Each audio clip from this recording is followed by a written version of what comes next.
Good morning, children. Welcome back.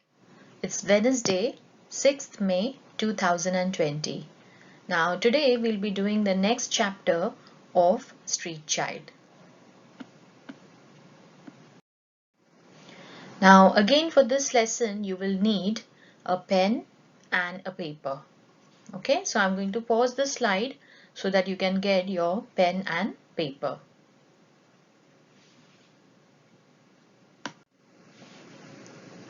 Learning intention. I can use brackets to add parenthesis. Success criteria. I can explain that round brackets belong around extra detail that has been added to a sentence. I can identify where brackets belong. I can create my own sentences which use brackets. Okay, so I'm going to again pause the slide so that you can write your learning intention. No need to write the success criteria, just the learning intention.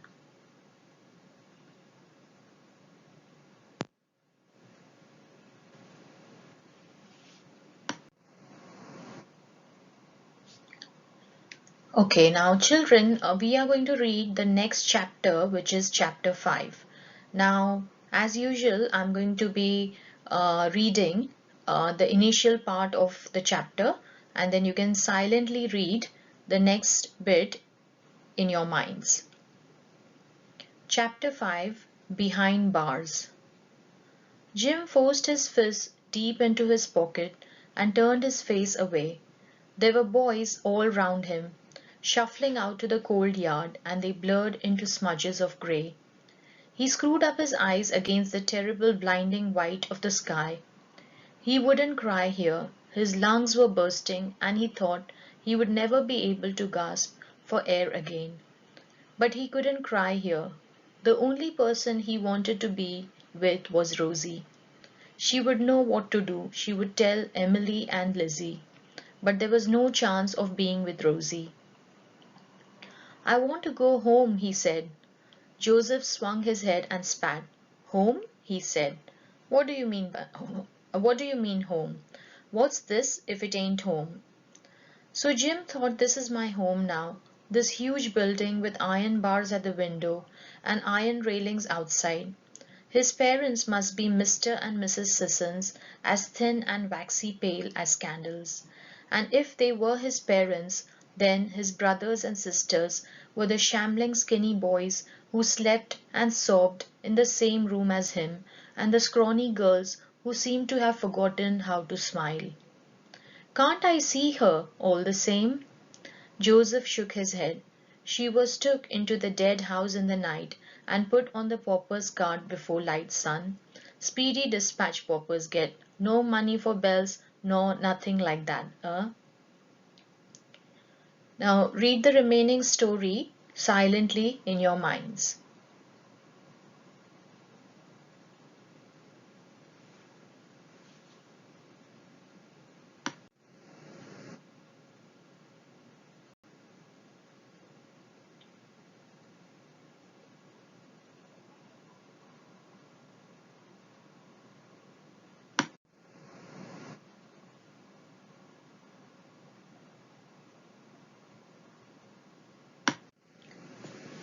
Now, guided reading, Chapter 5. Why didn't Jim cry at the start of Chapter 5? What did the children at the workhouse eat? Is Mr. Sissons a nice character? Use evidence from the text to support your answer. Why does Joseph not describe the people in the asylum as animals? Do you think Jim is wise to think about escaping? Okay, so I'm again going to pause this slide so that you can write your answers clearly in your books.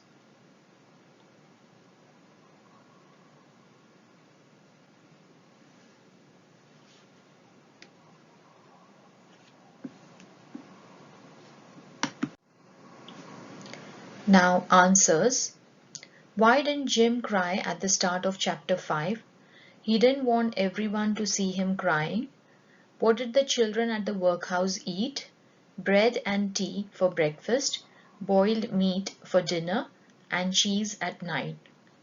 Is Mr. Sissons a nice character? Use evidence from the text to support your answer. So you have read everything about Mr. Sissons.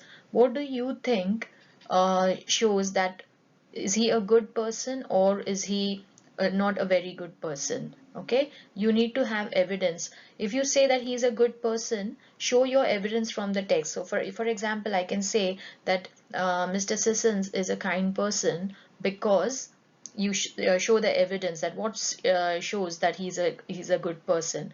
Or if you say that I feel Mr. Sissons is not a good character because write down the evidence from your text. Okay. Now, next question. Why does Joseph not describe the people in the asylum as animals? Because his own mother is in the asylum.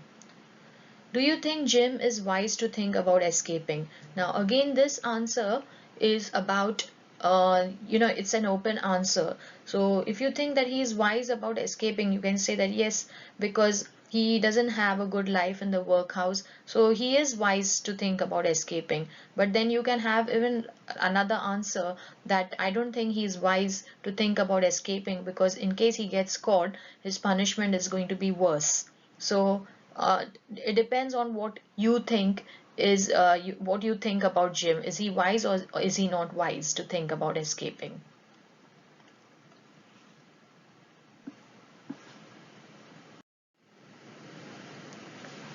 Okay, now today for SPAG we'll be doing round brackets.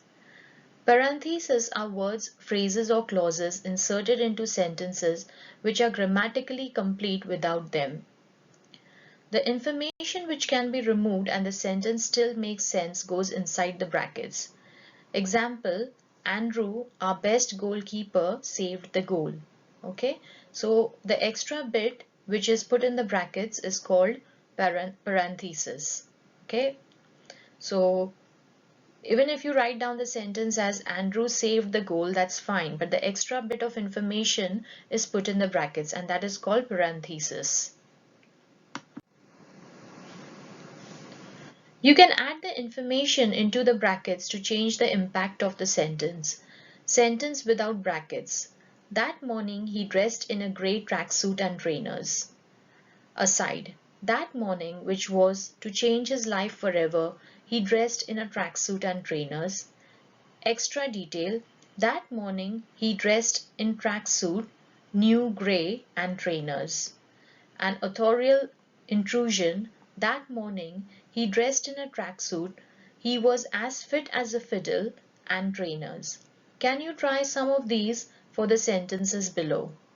That afternoon the boy walked slowly home. So you can add your extra information maybe about the boy into brackets and then complete the sentence. Okay, so you can say maybe that afternoon the boy who was thin and pale, complete the bracket, walked slowly home. So the extra bit of information about the boy, I've put it in brackets. Okay, so that is just one example. You can try your own example. A woman looked at her watch. Okay, so you can write a little bit extra information about either the woman or the watch, but the extra bit of information needs to be in brackets, and that is parenthesis. He gazed out of the window. Okay, so you can either add extra information about he, that means the person, or about the window. How was the window? Okay, so the extra bit of information. Okay, complete it and then email it to me so that I can add comments on it. Okay, now today's task is you're going to write a character description of Joseph using brackets as in the examples. Okay, so we learned about parentheses and about brackets, extra bit of information in brackets. Now using this information, you are going to write a short character description of Joseph. Okay, so you've read everything about Joseph, what he does for Jim. How do you think he is? Is he a kind person? Is he a cruel person? And how does he talk to Jim? All of that evidence you can use and write a short character description of Joseph. remember to use lots and lots of adjectives in your description, because remember children, whenever you're writing a description about a person, you need to use lots of describing words, and describing words are adjectives. So remember to use lots and lots of adjectives when you describe Joseph. So you have to have like a physical description as well as his personality. What kind of a personality does he have? Okay, so email me your answers, write your paragraphs and email it to me under the year 5 email address. Good luck with the task and I'll see you tomorrow. Bye bye.